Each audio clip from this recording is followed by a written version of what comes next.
पांडव सेना की वह शंख ध्वनि इतनी विशाल, गहरी, ऊंची और भयंकर हुई कि उस ध्वनि प्रतिध्वनि से पृथ्वी और आकाश के बीच का भाग गूंज उठा। उस सबसे अन्यायपूर्ण राज्य को हड़पने वालों के और उनकी सहायता के लिए उनके पक्ष में खड़े हुए राजाओं के हृदय विदीर्ण हो गए। तात्पर्य है कि हृदय को किसी अस्त्र शस्त्र से विदीर्ण करने जैसी पीड़ा होती है, वैसी पीड़ा उनके हृदय में शंख ध्वनि से होगी। उस शंख ध्वनि ने कौरवों के हृदय में युद्ध का जो उत्साह था, बल था, उसको कमजोर बना दिया, जिससे उनके हृदय में पांडव सेना का भय उत्पन्न हो गया। संजय ये बात धृतराष्ट्र को सुना रहे हैं।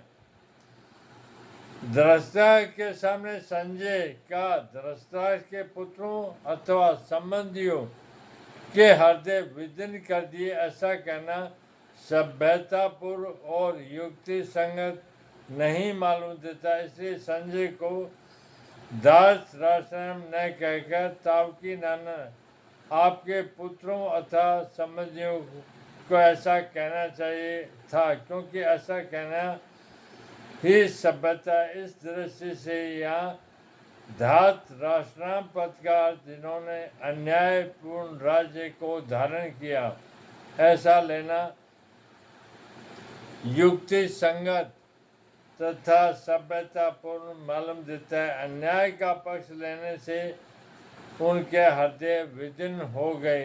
इस दृष्टि से भी यह अर्थ लेना ही युक्ति संगत मालूम देता है।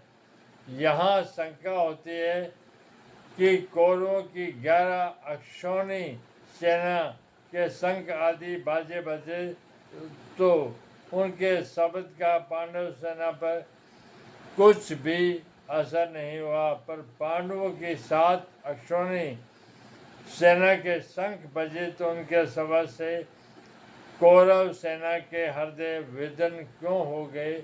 इसका समाधान यह है कि जिनके हृदय में अधर्म, पाप, अन्याय नहीं है, अर्थात जो धर्मपूर्वक अपने कर्तव्य का पालन करते हैं, उनका हृदय मजबूत होता है, उनके हृदय में भय नहीं होता।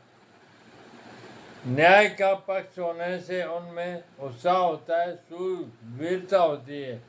पांडवों ने वनवास के पहले भी न्याय और धर्मपूर्ण राज्य किया था और वनवास के बाद भी नियम के अनुसार कौरवों से न्यायपूर्ण राज्य मांगा था। अतः उनके हृदय में भय नहीं था, प्रत्युत उत्साह था, शूरवीरता थी।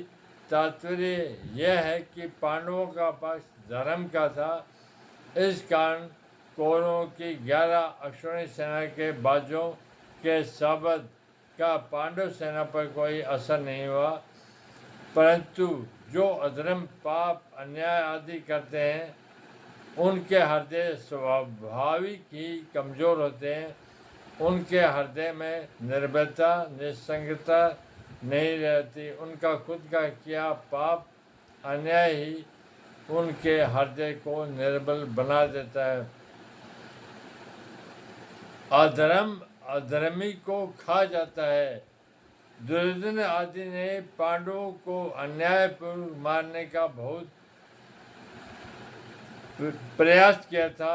उन्होंने छल कपट से अन्यायपूर्वक पांडवों का राज्य छीना और उनका बहुत कष्ट दिए थे। इस कारण उनके हृदय कमजोर, निर्बल हो चुके थे। तात्पर्य है कि कौरवों का पक्ष अधर्म का था, इसलिए पांडवों की 7 अक्षौणी सेना शंख ध्वनि से उनके हृदय विदीर्ण हो गए।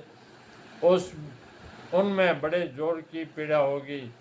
इस प्रसंग